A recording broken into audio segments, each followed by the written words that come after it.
Lisa the Painful's ending is often cited as one of the most cruel finales in a video game, and as you progress through the story, it becomes increasingly obvious what it's building up to. Some would argue the entire last scene has been ruined since the game was first released, however. Even if the finale is the most brutal moment in the story, it's not like things have been easy up to this point. Ever since an apocalyptic event known as the White Flash, main character Brad has had to contend with a world that's not only vapid of plant life and working architecture, but completely devoid of women. While that last one is a big victory for noise pollution, it is overall a net negative to humanity for obvious reasons. After discovering a baby girl in the middle of the wasteland, Brad vows to redeem himself, as in his childhood his sister Lisa tragically lost her life at her own hands after suffering years of awful treatment from their father, Marty. Brad, feeling he hadn't done enough to stand up to his dad's depraved acts, decides to place his bets on this baby, who's named Buddy. The tonal reason Lisa's ending is so brutal is reinforced in many other serious scenes, starting at least as early as when Brad pummels his best friend Rick. This was a decisive moment in the story, as it's here we discover the group Brad had spent both his childhood and post-apocalyptic life with had slowly grown to resent him. His paranoia over Buddy and insistence on keeping her existence a secret just to cope with his past was viewed as irresponsible to the rest of the group. Buddy's sudden disappearance towards the beginning of the game suddenly makes a lot more sense. After his most recent encounter with Buzzo, a joy distributor that is intent on making Brad's life hell, he has a dream that doesn't leave much to the imagination. A giant malformed version of Sticky taunts Brad, saying Buddy isn't his to keep in the dark anymore, Sticky being one of Brad's former friends. He taunts him, saying she's getting older and needs to learn how to be a woman. In the real world, what Sticky said was not as direct and could have meant a lot of things, but here in Brad's dream it paints a much bleaker picture. Personally, I would say that while there is paranoia at play, Brad is partially correct to be worried. Like an Across the Spider-Verse fan get-together, Olathe is a hopeless spectacle of deprived men who have not seen a woman in years.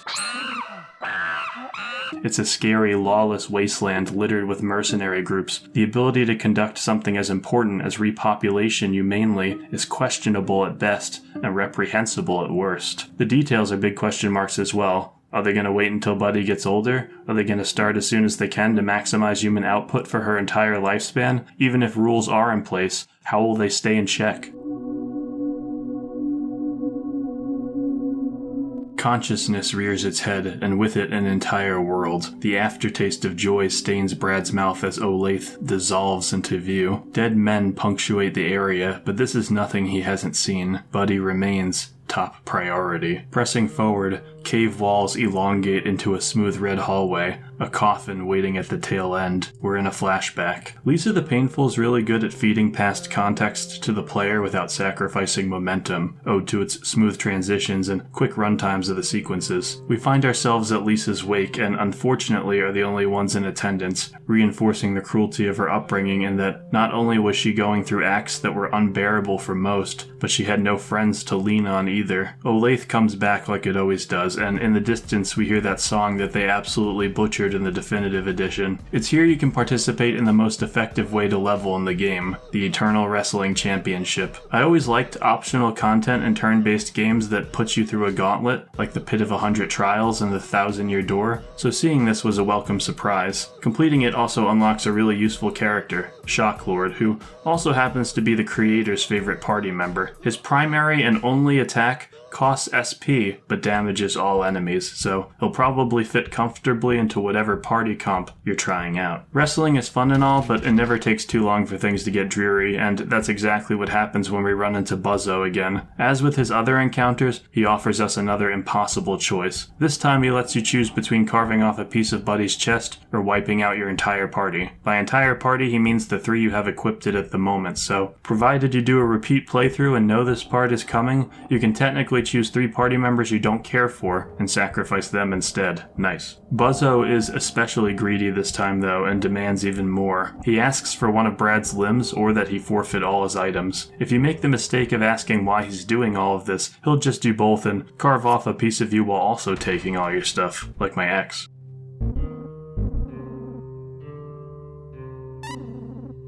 Brad finds a man on the cusp of death, but it's not just anyone, it's Sticky. Seems like most of the people Brad comes across are from his childhood. Small world, I guess. Sticky gives Brad a speech similar to the one he got from Rick earlier, saying Brad was irresponsible with Buddy and that she is a gift to the world, not just to him. This line of conversation continues until Brad reaches his boiling point. Yet, before he can land the killing blow, Rick shows, what? Literally how? Like, don't get me wrong, it's kind of a cool twist that he's alive and all, but Jesus Christ, this dude got glenned super goddamn hard. He should not be here by any means. Either way, you're given the choice of sparing them or not, so I decided to let them live.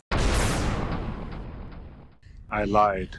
Shortly after this, we realize that to get to one of the final areas of the game, we'll need to build a boat. It's here that the story progression becomes very formulaic, for better or worse. To assemble all the parts needed, Brad will have to go to several different biomes that are connected by what is basically a glorified level select screen. We actually do see some cool environmental variety here, like the snow area and this place that's literally just the color red. Lots of RPG Maker games are content with giving you what amounts to a decorative hallway, just so that it's much easier for the story to unfold in front of you, but Lisa's Olathe has always been not quite that simple. Yes, large amounts of the map are barred behind major story beats, but it's a very dense and multi-layered world that forks often and features large optional areas for content, like the Garbage Island. It's a welcome reprieve from what we've come to expect from these games, and since the combat is actually fun, it's exciting to explore these places.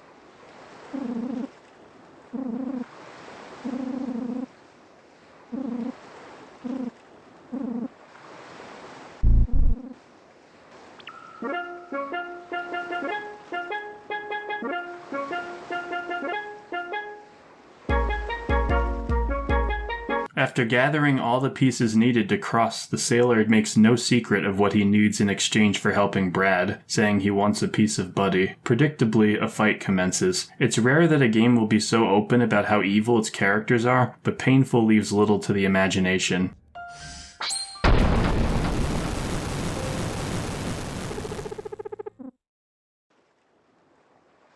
No going back now. Brad hears a familiar voice inside a nearby cave and his stomach churns sharply. Entering, his worst fears are confirmed. He's met with the last person he ever wants to see. Indeed, Brad's awful father is not only alive, but overseeing Buddy, with joy scattered across the ground. There could not have been a worse person taking care of Buddy here. Marty literally mistreated his daughter so much that she couldn't stand to live anymore. A fight takes place, and Buddy throws herself in between Marty and Brad, getting damaged in the process. Marty's last words are, "Lisa baby, I'm sorry."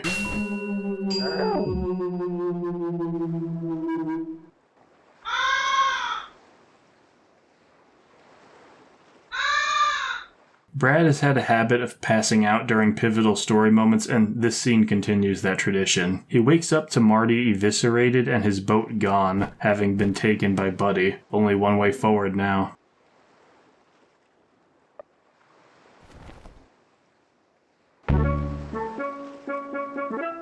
We arrive in Rando Land, which, despite what it sounds like, is not a place to matchmake for competitive online games. Brad finds Buddy quickly, but on seeing her, his heart leaps into his throat. Someone is carving at her face. There's some neat dialogue here too, as the man responsible brags about actually being a somebody in this new world. Buddy is presumably the only way the Earth can repopulate now, so leaving his mark on her face like this makes him feel elated, like he's literally left a mark on history. Fun fact, this is actually Sticky's dad. You can see him at the very beginning of the game. Defeating him does little to resolve what's going on between Buddy and Brad, of course. Brad tries to explain why he destroyed Marty, but as you've likely deduced, Buddy does not trust him in the slightest. It doesn't matter what first-hand accounts he has of Marty. Brad has basically been saying that everyone besides himself is evil the entire game. Add to that the overprotective upbringing, and it's easy to see why these warnings fall on deaf ears. Buddy's few experiences with Marty have all been positive, after all. Brad finds Buddy and comes across Rando's army. He begs Buddy to run with him, but she retreats into the crowd. Brad takes a step forward, ready to undo everyone who's wedged to themselves between Buddy and himself, but a familiar voice interrupts him. It's your party, only they aren't here to help you retrieve your daughter. They agree, you have to be stopped.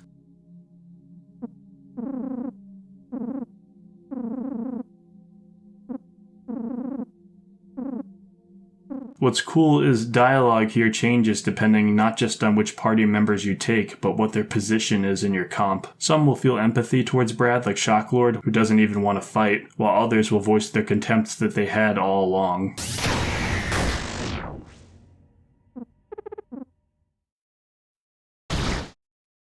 Your party members are dead. The only thing left is everyone else.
Brad inches forward, arrows and debris sprouting at all sides, red rivers running down his arms and legs. He is a walking festival of blood. Yet for all the pain Brad is no doubt feeling at this moment, none of it compares to what he is about to experience.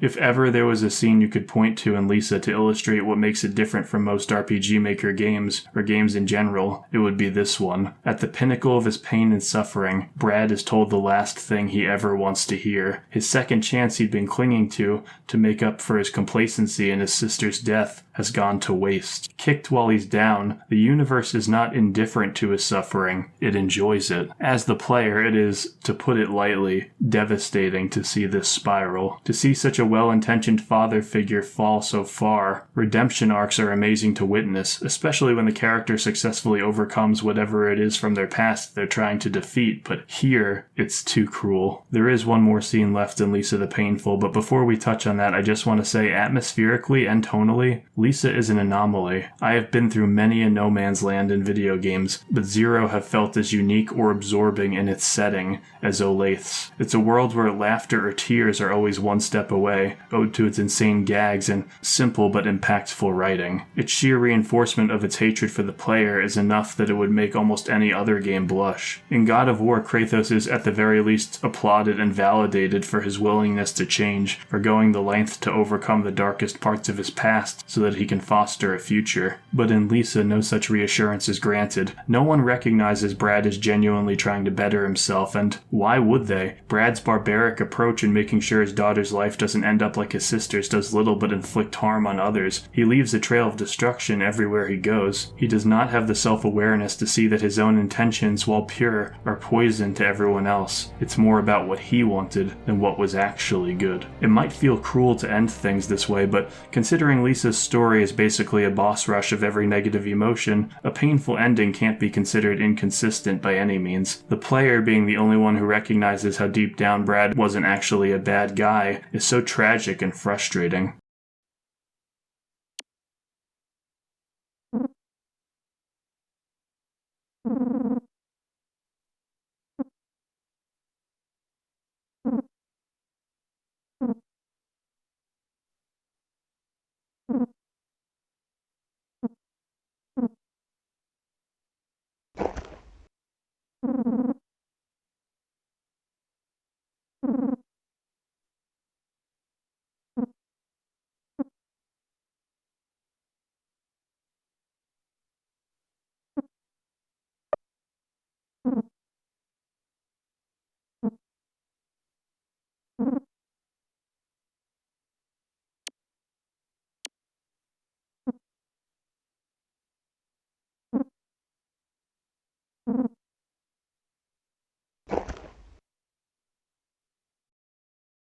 A post-credits scene shows Brad, his transformation into a joy mutant complete. He slowly encroaches on Buddy, who's sleeping next to some joy, and the screen cuts to black. Thankfully, this is where the tale of Olathe ends, and a really contrived epilogue DLC that complicates everything for no reason was never made. The end. /J. Lisa the Joyful follows Buddy after the tragic finale of Painful, and it examines a portion of the cast that didn't get much screen time or depth. The fandom seems split on this one, and as you can likely tell, I didn't really jive with it much. It's got its moments though. Provided this video gets enough views, I'll go ahead and cover it. Just so you know, one of my patrons is working on a game, and I'd really appreciate it if you could go ahead and follow them on Twitter. Get some wind at their back, you know? They've helped me, I want to help them in return. Feel free to join the Discord in the description as well to recommend games I cover. I'll be seeing you all again very soon. Thanks so much, and have a wonderful night. Bye-bye.